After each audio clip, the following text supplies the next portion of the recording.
Hola queridos amigas, amigos, hermanitos, hermanitas, buenos días, buenas tardes, buenas noches, según corresponda. Yo soy Ucán, del CRES de Pómera, y en esta ocasión quiero rendir homenaje al maestro espiritual mexicano, don Antonio Velasco Piña. Su firma galáctica maya era viento cósmico, y el pasado 27 de diciembre del 2020, un día caminante del cielo cósmico, decidió continuar su caminar en otra dimensión. Gracias, maestro, por haber vertido en tantos mexicanos el amor a México. Te vamos a extrañar. El maestro Velasco Piña fue autor de más de 20 libros, la mayoría relacionados con una visión diferente y trascendente de la mexicanidad. Su mentor y amigo fue Ayocuan, autor de otro libro básico para entender a México en sus raíces más profundas. La mujer dormida debe dar a luz, al que ya nos hemos referido en algún audio pasado. Su primer libro, de Velasco Piña, fue escrito precisamente por encargo de su gran amigo y maestro Manuel. Según nos contaba, tardó varios años en realizarlo por la profundidad y extensión del tema. El encargo fue escribir un libro con el relato sobre Tlacaelel, el azteca entre los aztecas, el gran Cihuacóatl, el portador del emblema sagrado. Con todo respeto para el maestro y con el único objetivo de acercar más esta obra a la juventud actual y a quienes no hayan tenido la oportunidad de leerla y así entender las circunstancias por las cuales transita nuestro gran país, México, y su compromiso ante el planeta entero, me permito hacer una síntesis del mismo con la recomendación de no quedarse así. Consulten la obra en físico y reciban esta información con el corazón de mexicanas y mexicanos abierto de par en par. Iniciamos. En el año 1325, conducidos por el sacerdote Tenoch, arribaron los aztecas al actual Valle de México, buscando la señal prometida del águila parada sobre un nopal sosteniendo una serpiente. Esta fue encontrada en un islote del centro del lago de Texcoco, mismo lugar donde los toltecas habían planeado construir la nueva Poseidonis, en recuerdo de su peregrinaje atlante. Cuando los aztecas se percataron de la magnitud de la obra y de su gran avance, decidieron no presentarse en forma hostil, sino en actitud pasiva. Quienes ejercían el poder y el control de los pueblos circunvecinos eran los tecpanecas de Azcapotzalco, a quienes les solicitaron y les fue otorgado permiso para sentarse en el islote a cambio del pago de tributos. Durante los primeros años de asentamiento, los aztecas conservaron un bajo perfil, mimetizándose con las costumbres y ritos de extracción tolteca, acudiendo a sus escuelas, preparándose en las ciencias y las artes, ilustrando a sus guerreros, sacerdotes y jefes de Estado, esperando el momento propicio para su expansión, que se presentó en la figura precisamente de Tlacaelel. Tlacaelel y sus hermanos Chimalpopoca y Moctezuma eran hijos de Huitzilicuil, segundo rey de los Tenochcas. Chimalpopoca gobernaba el pueblo azteca, mientras Tlacaelel y Moctezuma fueron distinguidos por ser los primeros aztecas admitidos en la Universidad Templo de Cholula para ordenarse como sacerdotes. Los acompañaba el, el, el maestro Netzahualcóyotl de Texcoco. En la ceremonia de ordenación ocurrió un hecho singular que iba a cambiar el destino del pueblo azteca.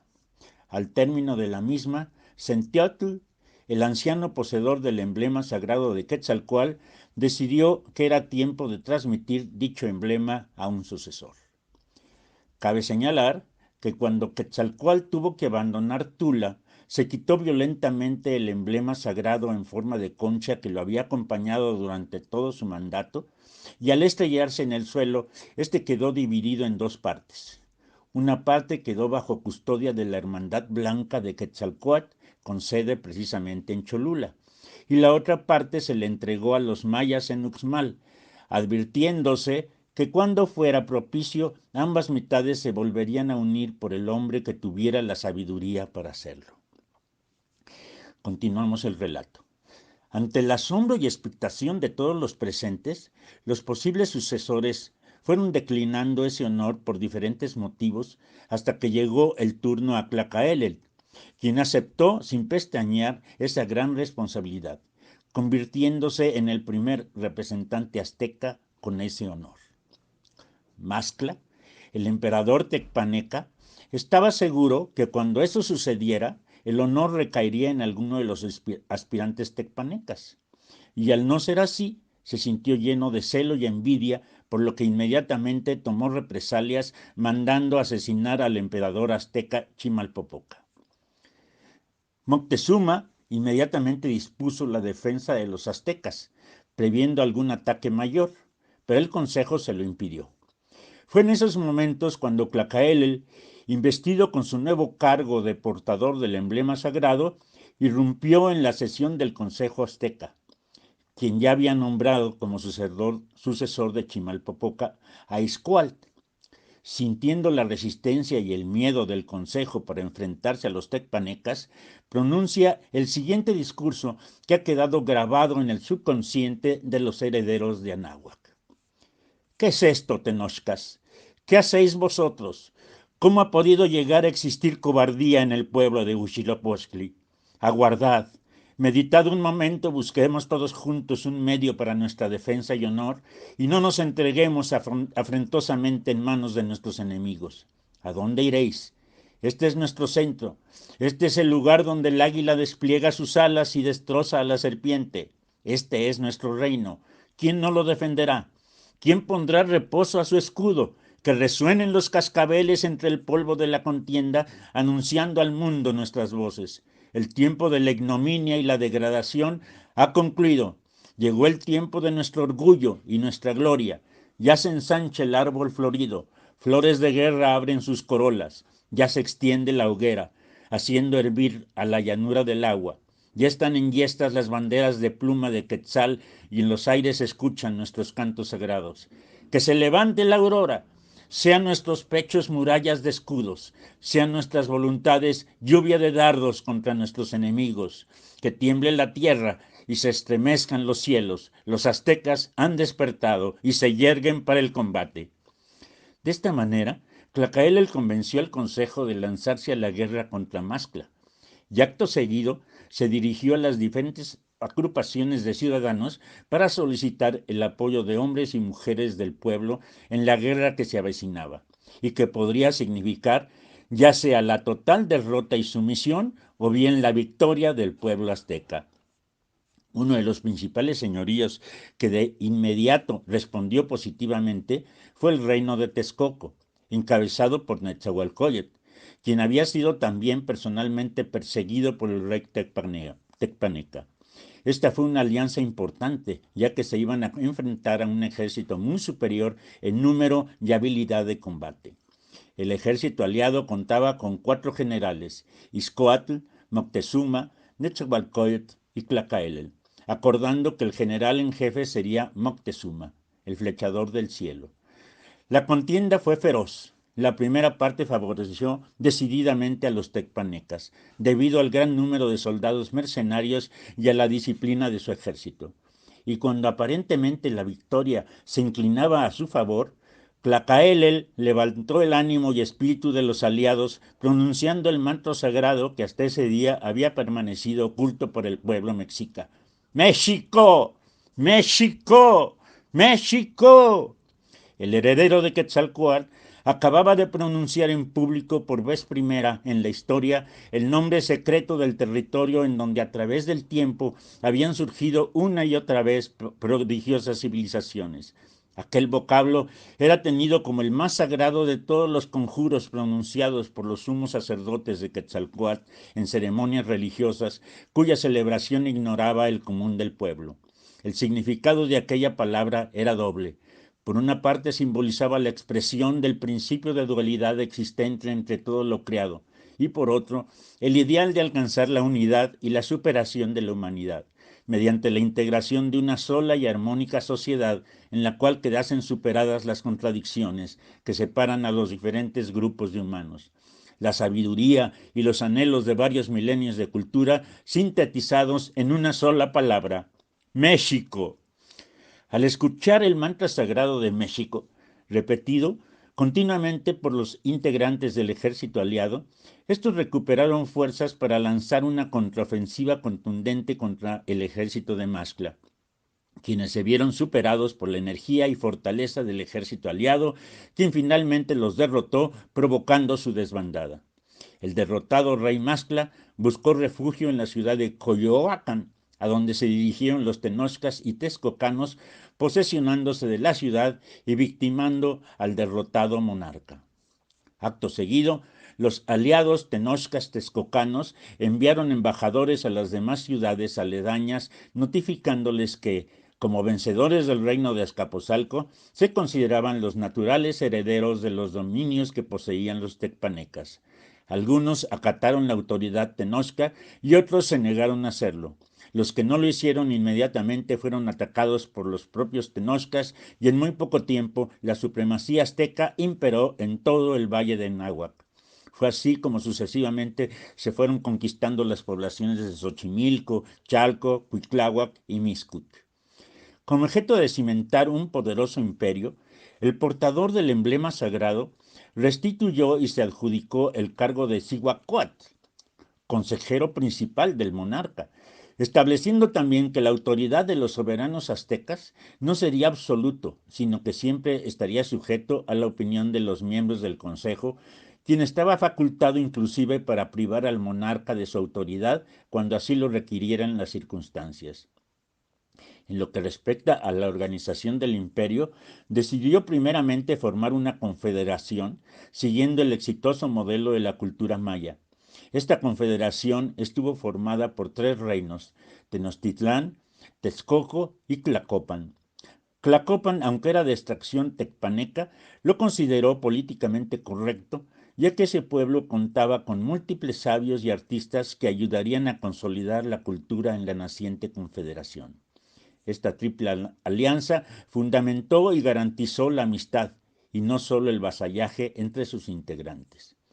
No obstante los avances logrados, a Tlacaele le faltaba consolidar lo que consideraba su principal misión: crear un movimiento trascendente de renovación espiritual que permitiese que los seres humanos participaran activamente en el mejor desarrollo del universo. Para ello, mandó traer a los principales dirigentes de las organizaciones religiosas culturales de la región, a quienes expuso su ambicioso proyecto, que consistía en la unificación del género humano para lograr un desarrollo más acelerado y armónico del Sol, mediante la práctica en gran escala de los sacrificios humanos. Por supuesto que el planteamiento de Tlacaelen en principio no fue bien visto por la mayoría de los presentes, que eran de extracción tolteca, con una sabiduría inherente del todo contraria a la propuesta del portador del emblema sagrado.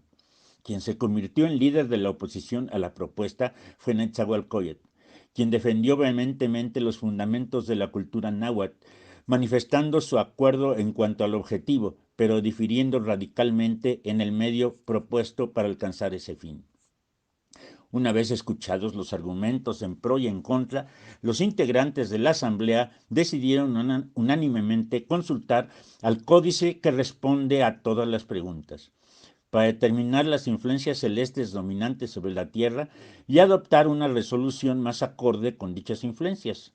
El método más certero para encontrar una respuesta era la del Oyama, o juego de pelota, que a través del principio de conexión entre todo lo existente en el universo buscaba reproducir en un pequeño escenario lo que acontecía en el cosmos.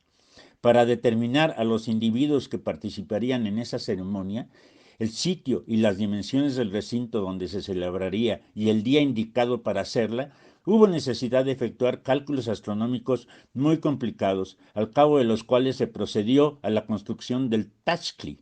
Y una vez elegidas las personas que, de acuerdo a su fecha de nacimiento, concordaran con las influencias ejercidas sobre ellas por los astros, tuvo lugar el excepcional ritual ante la presencia de los integrantes de la asamblea y los representantes de la Triple Alianza.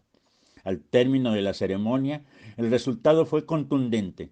La supremacía de Huitzilopochtli por intermedio de Marte y del Sol impregnaba a la Tierra de poderosas influencias bélicas, bajo cuyo dictado se generarían incesantes enfrentamientos entre los seres humanos. En vista del resultado, Tlacaelel reiteró su propuesta como la mejor alternativa para darle atención a las energías prevalecientes en el cosmos. Netzahualcóyotl se mantuvo firme oponiéndose al proyecto de su amigo Tlacaelel, pero a la vez, tomando en consideración el resultado del ritual, solicitó la exclusión de los texcocanos a cambio de no interferir a los planes trazados por Tlacaelel, quien por su parte se comprometió a no implantar la decisión dentro de los confines del reino de Texcoco. Para que los nuevos conceptos adoptados tuvieran una mayor difusión y evitar que ideas del pasado retornaran a las poblaciones, Tlacaelel ordenó que se procediera a la inmediata destrucción de los códices antiguos, recomendando seleccionar y ocultar en cavernas o lugares inaccesibles aquellos que representaban un gran legado de sabiduría para ser utilizados en un futuro remoto, sin que fueran un obstáculo para el inmediato realización de los planes tenoscas. Ahora solo faltaba instrumentar alguna fórmula para asegurar que los sacrificios humanos tuvieran permanencia con suficientes seres humanos que sacrificar. Para ello se instrumentó un eficaz método que a la vez servía para permitir que los guerreros aztecas ascendieran de grado en el ejército. Este se denominó la Guerra Florida. Estas guerras floridas consistían en que dos estados se ponían de acuerdo para celebrar en un sitio determinado y en una fecha predeterminada también una gran batalla, cuyo único objetivo era tomar prisioneros vivos. Cualquiera de las dos partes que ganara no obtendría territorios ni tributos, solo prisioneros para ser sacrificados. Los aztecas celebraron este tipo de guerras con diversos pueblos, saliendo generalmente victoriosos y con gran cantidad de prisioneros. Aunque el saldo de estas guerras siempre fue favorable al pueblo azteca, a la vez se fueron construyendo fuertes enemistades con algunos pueblos. El ejemplo más claro sobre esto fueron los tlaxcaltecas, quienes fueron desarrollando un odio y sed de venganza contra los aztecas que a la postre propició la gran caída del imperio azteca, ya que como se puede contemplar a través de la historia, se convirtieron en los grandes aliados de los españoles. 13 años habían pasado desde que Izcóatl fuera proclamado el rey de los Tenoscas, cuando murió de una pulmonía fulminante. Su sucesor natural fue Moctezuma Ilhuicamina, el flechador del cielo, bajo cuyo mandato se consolidó el imperio azteca. Fue la época donde Tlacaelel restituyó la orden de los caballeros águila y caballeros tigre, cuyos integrantes serían la base para seleccionar las autoridades civiles, militares y religiosas que ayudarían a engrandecer el imperio azteca. Durante el reinado de Moctezuma Ilhuicamina fue cuando la hegemonía azteca alcanzó su máxima expresión, y en la Gran Tenochtitlán se emprendieron grandes obras de ingeniería y arquitectura que le permitieron convertirse en el modelo de ciudad que asombró a los españoles. A raíz de una serie de inusuales tormentas que provocaron inundaciones en varios puntos de la ciudad y sus alrededores, se vio la necesidad de contener las aguas del lago en una forma segura para los habitantes de la Gran Tenochtitlán. Netzahualcóyotl, que además de gran legislador y poeta tenía un vasto conocimiento sobre ingeniería, fue consultado al respecto, acordándose realizar una ambiciosa obra hidráulica encaminada a separar las aguas saladas del lago de Texcoco del agua potable procedente del lago de Chapultepec, con la construcción de un largo acueducto que condujera a esta última desde su nacimiento hasta el centro de la ciudad azteca. A la llegada del año 2 pedernal, dos fallecimientos impactaron a Tlacaelel y al imperio azteca, Moctezuma y Netzahualcóyotl. Ambos habían sido elementos fundamentales en la construcción del imperio, y con ellos se cerraba una época en la historia de la náhuatl. La sucesión del mandatario azteca quedó en manos de Axayácatl, joven guerrero nieto del propio Moctezuma, que conjuntamente con sus hermanos Tizoc y Ahuitzol habían destacado en su ordenación como guerreros águila. Aunque la extensión del dominio azteca cada vez era mayor, Tlacaelel siempre tuvo en la mira a la región de Michoacán, por lo que se decidió ahora bajo el comando de Axayácal, enviara el ejército imperialista a conquistar el reino Tarasco. El resultado de esa campaña no pudo haber sido más desafortunada, ya que se encontraron con un pueblo valiente y dispuesto a defender su independencia bajo el comando del general Zamacoyácuac, quien previamente había sido soldado en el ejército azteca y conocía sus eficaces métodos y estrategias de combate. Una sensible baja en esta campaña fue una herida en el cráneo de Axayácal, que le impidió continuar con su mandato, sustituyéndolo durante su recuperación la propia figura del Cihuacóatl. Mientras tanto, considerando Tlacael que el condicionamiento impuesto por el propio Quetzalcóatl respecto a la unión de las dos partes del emblema sagrado se daba cumplimiento en su persona, mandó solicitar al reino maya la entrega de la otra parte que estaba bajo su custodia. La respuesta no se hizo esperar y fue totalmente negativa, por lo que a pesar de lo avanzado de su edad, decidió emprender un viaje hacia la región maya con objeto de entrevistarse personalmente con el sumo sacerdote portador de la otra mitad del símbolo sagrado, acompañado de un pequeño contingente de servicio y una escolta comandada por Tizoc.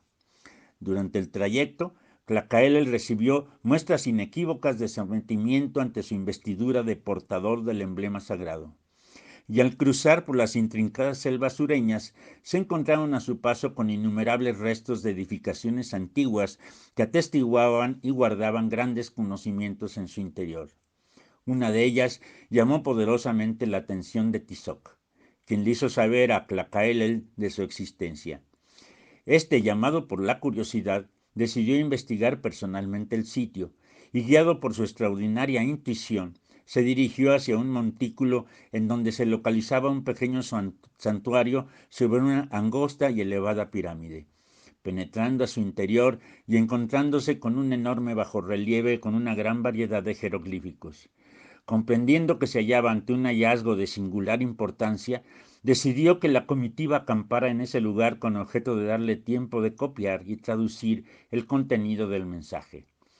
¿Cuál no sería la sorpresa del Cihuacóatl cuando se percató que el contenido del mensaje se refería a una cosmovisión referente a las influencias celestes que prevalecerían sobre el territorio de lo que se conocería como México? Primeramente se percató de que México estaba destinado a ser el lugar en donde se desarrollarían las más altas culturas, y por ello era muy importante la armonización de los diferentes grupos humanos que coincidieran en su territorio. Le llamó poderosamente la atención el hecho de que, según el bajorrelieve, próximamente arribarían fuerzas desconocidas que acarrearían una enorme conmoción de tal magnitud que la misma herencia de México estaría en riesgo y en peligro de perderse para siempre. La única forma de poder contrarrestar este inminente peligro era entender la estrecha interrelación existente entre todos los seres que pueblan el cosmos. Las acciones de los astros y los seres humanos se entrelazan y repercuten entre sí, convirtiéndose en necesarias los unos a los otros. Mientras Tlacaelel continuaba descifrando el mensaje, a la vez iba comprendiendo que la tarea de coadyuvar al crecimiento del universo jamás sería lograda mediante el recurso de extraer corazones a un creciente número de víctimas. Era necesario algo mucho más profundo y trascendente, un sacrificio interior, voluntario y consciente, que propiciase no una auténtica elevación espiritual de la naturaleza humana. Aunque la parte final del mensaje se refería a que en un largo futuro las influencias celestes auguraban condiciones favorables para coadyuvar al nacimiento de una nueva cultura en México, dependería de los seres humanos, en este caso de la conducta de los que poblaban esta región excepcional, el resultado final. Al término de esta trascendental e inesperada escala, Tlacaelel había decidido que a su retorno a Tenochtitlán reorganizaría el imperio para prepararlo a enfrentar las difíciles pruebas que se le presentarían, y para ello sería necesario proceder en primer término a la suspensión inmediata de los sacrificios humanos. El pequeño contingente prosiguió su avance hasta llegar a la aldea en donde se encontraba el Napuctún, el sumo sacerdote maya, quien era portador de la otra parte del emblema sagrado de Quetzalcóatl. El encuentro fue amable y de inmediato Tlacaele les puso al sacerdote sus recientes descubrimientos, quien a su vez manifestó estar en total conocimiento de los mismos y que ello significaba lo que se llamaba el retorno de Kukulcán o Quetzalcóatl, acontecimiento bajo cuyo influjo celeste cambiaría la figura predominante de Huitzilopochtli por la de Quetzalcóatl. Esto, en la configuración celeste, estaba representado por el cambio en el predominio de Sol y Marte por el nuevo influjo de Sol y Venus. Al exponer Tlacaele las conclusiones a las que había llegado sobre la inminente suspensión de los sacrificios humanos, Napuktún manifestó que sí era así. Entonces él también cambiaría su decisión y le haría entrega de su parte del emblema sagrado, ya que de esa manera efectivamente se estaba dando cumplimiento a lo expresado por Quetzalcóatl. Con este acuerdo se procedió a celebrar una ceremonia protocolaria para la entrega, la cual fue realizada en la pirámide del adivino de la esplendorosa y mágica ciudad de Uxmal. Al término de la ceremonia, la comitiva retornó a la Gran Tenochtitlán, en donde se encontraron con la esperada y triste noticia del fallecimiento del emperador Axayácal, después de 13 años de mandato. Ante el asombro de la asamblea, que esperaba que el sucesor natural fuera Ahuitzol, dada su gran capacidad militar y administración, a solicitud de Tlacaele el honor recayó en su hermano Tizoc, quien así fue designado como su sucesor. Una vez restablecido el nuevo mandato, Tlacaele se preparó para efectuar los trascendentales cambios que había ideado y convocó al Consejo Imperial, a quien, haciendo gala nuevamente de su elocuencia, planteó la necesidad de reestructurar el imperio para lograr que éste estuviera acorde con las nuevas realidades cósmicas que se presentaban, para lo cual se requería adoptar medidas radicales tendientes al desarrollo de una profunda espiritualidad y sacrificio interior, por lo que era particularmente importante suprimir de inmediato los sacrificios humanos. El impacto de sus palabras sacudió en su interior a los presentes, que a primera instancia no alcanzaban a asimilar la trascendencia de las mismas. En particular, para Huitzol, el gran guerrero, lo expresado por Tlacaele era contrario a sus ambiciones e ideales aztecas, y cualquier personaje que los confrontara se convertiría automáticamente en su enemigo personal. Con estos pensamientos, Ahuitzol tomó una decisión. Ese día por la noche se encaminó a las habitaciones de Tlacaele con una lanza en su mano derecha y sin mayor duda ni consideración la arrojó en contra del portador del emblema sagrado, con tal puntería que el flamante emblema recientemente unido saltó en pedazos ante la fuerza del impacto y la lanza al final se depositó en el propio corazón del heredero de Quetzalcóatl, quien cayó inerte sobre el piso. De esta forma terminó la vida del gran reformador azteca, forjador de uno de los más importantes y trascendentes imperios en la historia del planeta Tierra. Ahuitzol retornó a su hogar. Durante su esposa Tiyanacapantzin había dado a luz a un hermoso niño que lucía fuerte y saludable. Al clavar la mirada en los ojos del bebé, se percató de que tenía la misma penetrante mirada que Tlacaele. Los ojos duros de Ahuitzol sufrieron una transformación y comenzó a llorar, mientras pronunciaba el nombre que debería llevar el recién nacido durante su estancia en la tierra: Cuauhtémoc. Así termina esta grandiosa crónica que el maestro Velasco Piña dejó plasmada en su primer libro y subrayando la importancia: no se queden con lo narrado, busquen la lectura original. Estamos viviendo momentos importantísimos en que lo que provocó la muerte de Tlacaele es lo que va a permitir el surgimiento de esta cultura mexicana que propiciará la elevación de la cultura planetaria. Como siempre, gracias por su atención. Y como siempre también agradeceré cualquier comentario, mensaje o pregunta a mi sitio del WhatsApp 652-101-6576. Muchas gracias. In la Quech.